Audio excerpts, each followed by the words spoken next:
Assalamualaikum warahmatullahi wabarakatuh.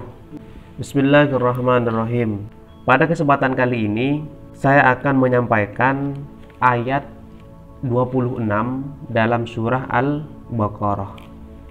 Ayat 26 dalam surah Al-Baqarah memiliki asbabun nuzul atau sababun nuzul. Apa itu sababun nuzul? Kronologis atau sesuatu yang melatar belakangi kenapa ayat ini turun. Jadi Al-Quran turun kepada Nabi Muhammad ini memiliki sabab nuzul, memiliki penyebab. Tidak mungkin ada akibat kalau tidak ada sebab. Contoh, tidak mungkin Ripin ini jadi teladan di sekolahnya kalau sebabnya tidak ada. Apa sebabnya? Tidak belajar. Mau ajar bahasa teladan. Itu namanya termasuk di antara 10 keajaiban dunia itu. Jadi, setiap sesuatu atau akibat pasti ada sebabnya. Al-Quran diturunkan ke muka bumi, ini pasti ada sebabnya. Sebabnya itu disebut dengan sababun nuzul. Ayat 26 dalam surah Al-Baqarah diturunkan. Apa sebabnya? Sebabnya adalah untuk menyangkal atau menolak perkataan atau omongan orang Yahudi yang meremehkan perumpamaan yang Allah buat. Jadi Allah dalam Al-Quran membuat beberapa perumpamaan. Tujuannya adalah untuk menjelaskan atau bercerita kepada manusia.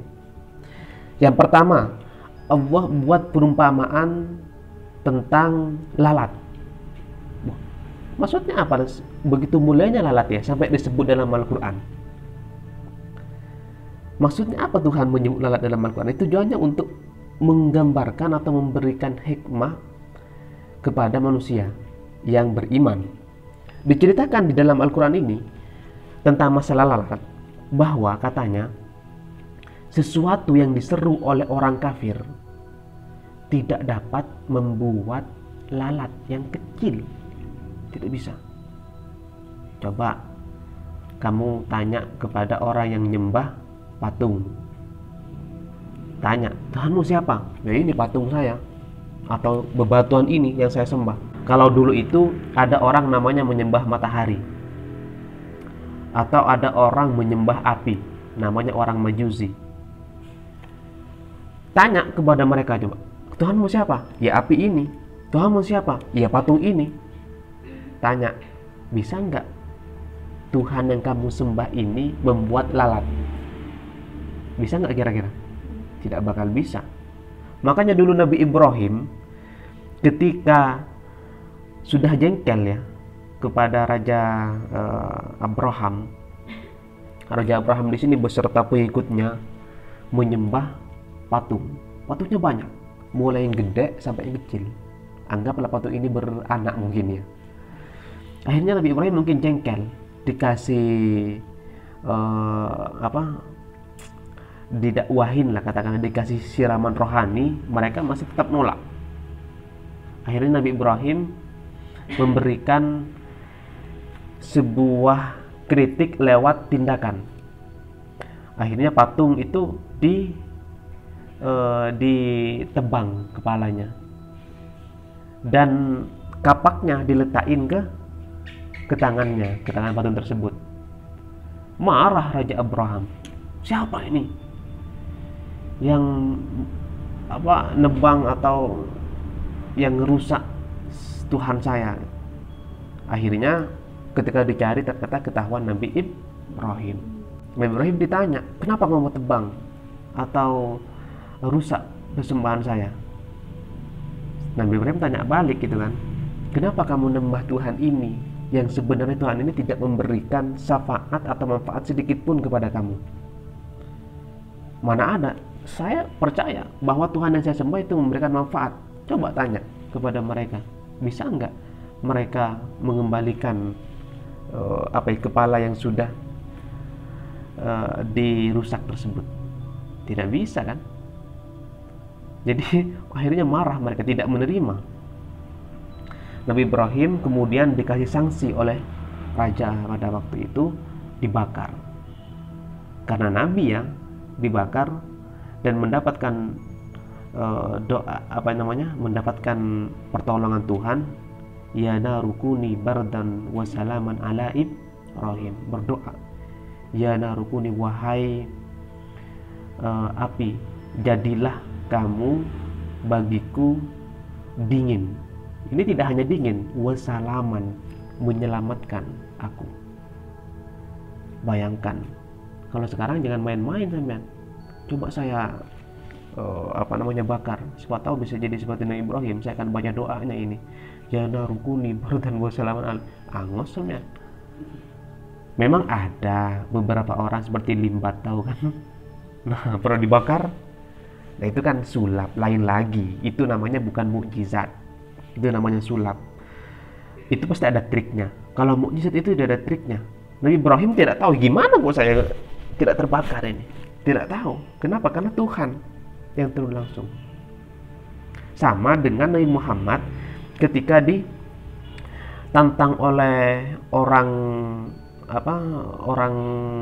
Mekah pada waktu itu, masyarakat Mekah pada waktu itu, terkait masalah dakwahnya. Nabi Muhammad diminta untuk membelah bulan. Muhammad, kalau kamu benar utusan Tuhan, belahlah bulan itu. Dibelah, belah beneran. Itu mukjizat. Tapi mereka tidak percaya. Kalau sampean bisa nggak belah bulan? Bisa nggak kira-kira kalau sampean belah bulan? Bisa nggak dulu? Bisa. Matanya diginiin. Jadi dua. Ada coba bulan di situ, giniin matanya. Minta jadi dua. Itu triknya. Wah, itu udah coba beneran kan? Jadi itulah mukjizat. Jadi mukjizat itu adalah peristiwa yang keluar dari jangkauan akal. Itu pemberian Tuhan. Nah, kembali kepada ayat ini. Jadi ayat ini turun untuk menolak omongan orang Yahudi atau orang kafir yang tidak percaya kepada perumpamaan yang Allah buat di dalam Al-Quran. Termasuk yang pertama yang saya jelaskan tadi adalah lalat. Orang kafir dan Tuhan yang mereka sembah tidak mampu membuat lalat yang kecil. Bahkan mereka tidak mampu mengambil kembali sesuatu yang diambil oleh lalat.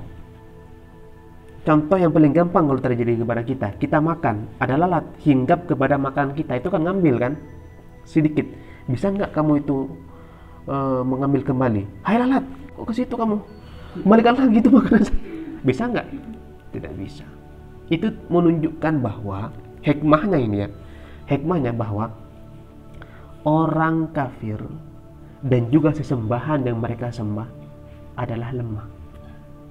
Lalat saja tidak bisa buat. Bahkan ngambil makanan yang dicuri oleh lalat tidak bisa. Berarti itu lemah. Karena lemah gimana?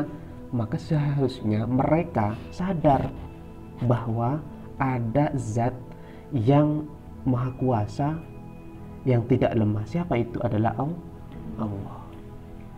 Yang kedua, Allah menjadikan perumpamaan berupa laba-laba. Maksudnya gimana perumpamaan ini? Dalam Al-Quran dijelasin bahwa orang yang meminta perlindungan kepada selain Allah persis seperti laba-laba yang membuat rumah. Dalam Al-Quran, serapuh-rapuhnya rumah adalah rumahnya laba-laba. Berarti orang, hikmahnya dari perumpamaan ini, berarti orang yang meminta perlindungan kepada selain Allah sesungguhnya ia tidak bisa melindungi. Loh, apakah sekarang masih ada, Pak? Banyak. Contoh yang paling gampang, main tempung misalkan, kasti, pengen menang, minta perlindungan kepada selain Tuhan. Misalkan minta perlindungan kepada dukun. minta perlindungan kepada kuburan. Mun tak keng karena kuburan nih anak otaba astari yang engkau tak kenang. Wah, berarti ini sudah syirik. Itu namanya bukti atau contoh bahwa masih banyak ternyata sampai sekarang ini orang yang minta perlindungan kepada selain Allah. Kalau kita sadar bahwa perlindungan selain Allah ini sebenarnya rapuh, tidak kuat, bahwa perlindungan yang sebenarnya hanya Allah. Makanya sampean kalau mau tidur biar selamat katanya dari sihir. Kalau tidur kita nggak bisa berbuat apa-apa ya. Biar selamat dari sihir, jangan lupa baca pertama surah Al-Ikhlas, Qul huwallahu ahad. Yang kedua surah Al-Falaq, Qul a'udzu birabbil falaq. Yang ketiga surah An-Nas, Qul a'udzu birabbin nas. Kenapa diperintahkan untuk membaca 3 ayat ini? Kalau kita pahami, pertama, surah Al-Ikhlas menekankan kepada kita sebelum minta perlindungan kepada Allah untuk mensucikan. Ikhlas ini kan memurnikan hati kita bahwa hanya Tuhan yang patut untuk dijadikan perlindungan.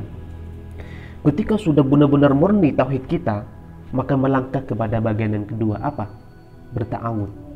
Jadi Qul a'udzu birabbil falaq birabbin nas.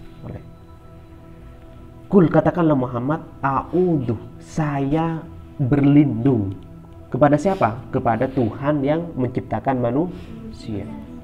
Siapa itu? Allah. Jadi perlindungan yang sebenarnya hanya kepada Allah. Allah itu maha kaya, Allah itu maha kuasa, Allah itu maha memiliki segalanya.